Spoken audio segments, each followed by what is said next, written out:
Assalamualaikum warahmatullahi wabarakatuh. Baiklah, saya akan mempresentasikan penelitian saya. Pendahuluannya itu tentang alokasi tentang suatu TPU, tempat pemakaman. Pendahuluannya, nagari suatu unit teritorial mempunyai struktur politik dan aparat hukum tersendiri di Minangkabau. Setiap nagari biasanya memiliki beberapa perantara, yaitu satu di antaranya adalah Basosok Bajurami, yang artinya mempunyai daerah dengan batas-batas yang jelas.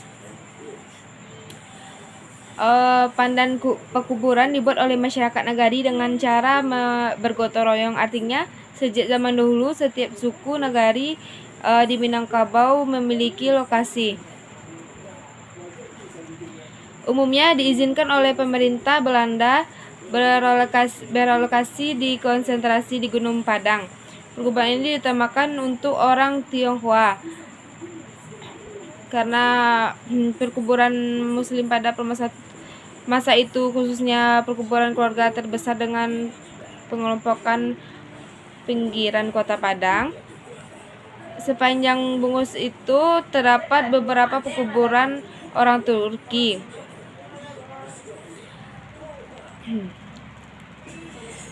Beberapa kuburan, sedangkan perkuburan mualaf Muslim Eropa berada di perkuburan orang Arab dari Bombay. Perkuburan tersebut pada masa lalu terletak terpisah-pisah, berada di sekitar daerah Olo sampai daerah pinggir laut.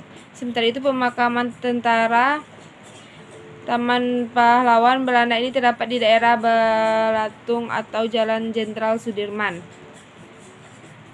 Dapat dilihat sejak dahulunya pemakaman pada masa pemerintah kolonial Belanda juga terletak di daerah pinggiran kota. Kecenderungan menempatkan pemakaman di daerah pinggiran kota masih berkelanjutan ketika pemakaman umum di Gunung Padang dirasa tidak mungkin lagi. Akhirnya pada 1970 pemerintah Kota Padang membuka lokasi pemakaman baru di TPU yang juga terletak di daerah pinggiran kota. Masanya pada masa itu daerah Tunggul Hitam termasuk ke dalam daerah pemerintahan Kabupaten Padang Pariaman. Gejala penempatan pemakaman di daerah pinggiran kota 2003, pemerintah Kota Padang memilih air dingin sebagai lokasi pemakaman umum yang terletak jauh sekali dan kurang diminati.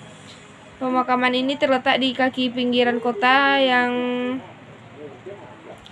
di Kota Padang berdekatan dengan TPA, tempat pembuangan akhir.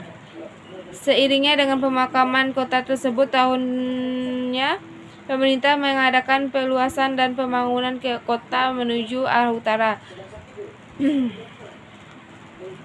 Baiklah, pada batasan dan rumus masalahnya, persoalan pokok dari penelitian ini akan dirumuskan dalam beberapa bentuk, yaitu mengapa pemerintah Kota Padang memilih Tunggul Hitam sebagai lokasi TPU di Kota Padang. 2. Bagaimana proses pemindahan pemakaman umum di Kota Padang di Tunggul Hitam. Yang ketiga, bagaimana pola pemakaman ada di TPU Tunggul Hitam. Yang keempat, bagaimana struktur pengelolaan yang diregulasi TPU di Tunggul Hitam. Tujuan penelitian ini yaitu menjelaskan alasan pemerintah Kota Padang memilih Tunggul Hitam sebagai alokasi TPU di Kota Padang. Yang kedua, menjelaskan pemerintah pemakaman umum Tunggul Hitam mendeskripsikan pola pemakaman Tunggul Hitam, menganalisa bentuk perubahan kebijakan struktur pengelolaan TPU tersebut. Studi relevan. Banyak karya tulis yang telah mengupas tentang sejarah Kota Padang. Umumnya aspek-aspek yang dikaji mencakup aspek sosial, ekonomi, budaya.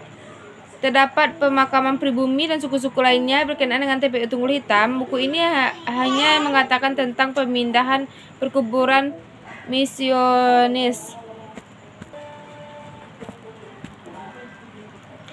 Kajian mengenai sejarah TPU, tempat pemakaman umum Tunggul Hitam, Kota Padang ini tidak terlepas dari konsep tata ruang dan kota-kota. Tata ruang perkotaan adalah wujud struktural dan pola pemanfaatan ruang perkotaan, baik perencanaan maupun yang tidak direncanakan. Penataan ruang perkotaan dilakukan pemerintah kota. Hal ini berhubungan dengan penempatan sebuah lahan perkuburan di desa biasanya terletak di daerah pinggiran. Sering dengan pertambahannya penduduk, saat sekarang ini terletak di daerah pusat kota. Bisa dilihat dari penggunaan lahan perkotaan di Eropa cenderung berbentuk konsentrasis dan teknologi. Zona ini terdiri dari dua bagian, yaitu pertama paling inti yang berfungsi sebagai daerah perbankan dan kegiatan ekonomi, perumahan para pekerja pendatang baru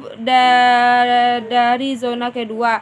Zona keempat merupakan zona pemukiman dengan status ekonomi yang lebih tinggi.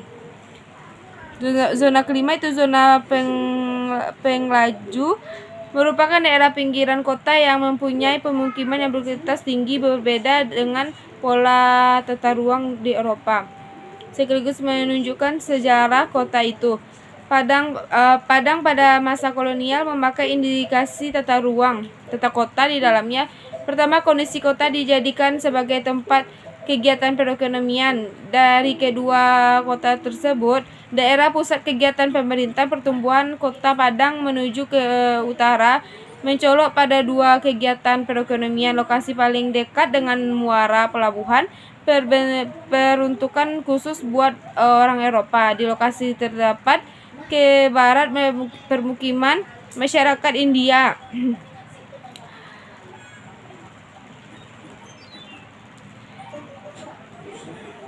Peristirahatan akhir bagi manusia, lahan cukup terbatas di perkotaan. Pemakaman sendiri mempunyai struktur pengelolaan yang sudah diatur pemerintah daerah seperti kegiatan administrasi pemakaman, pengaturan lokasi makam, perekoordinasi dan pemberian bimbingan atau petunjuk, serta pengawasan pelaksanaan makam. Apabila struktur tersebut tidak sesuai fungsi dan tugas, maka menimbulkan sebuah masalah. Fasilitas umum tidak terlepas dari tata ruang kota, terletak di pinggir kota. Sekurang-kurangnya 1,50 meter dari permukaan tanah. Aspek yang akan diteliti dalam penelitian ini adalah perkembangan dan peranaan TPU. Awal dibukanya pada setelah penuhnya TPU, sehingga terjadi keterbatasan lahan. Metode penelitian ini menggunakan metode penelitian sejarah yang terdiri dari atas 4 tahap, yaitu heuristik, kritik, interpretasi, dan historiografi. Pada tahap pertama yaitu pengumpulan sumber dari perpustakaan Oda Budaya Universitas Andalas, perpustakaan daerah Kota Padang. Langkah kedua dari metode penelitian sejarah ini yang harus dilakukan setelah pengumpulan sumber adalah kritik terhadap sumber. Proses bertujuan untuk mendapatkan dari sumber-sumber yang telah diperoleh dari lapangan, sehingga melahirkan sebuah fakta. Kritik dari dua, yaitu kritik intern dan kritik ekstern. Baiklah, sekian dari penelitian saya, presentasi saya. Terlebih dan terkurang mohon maaf. Assalamualaikum warahmatullahi wabarakatuh.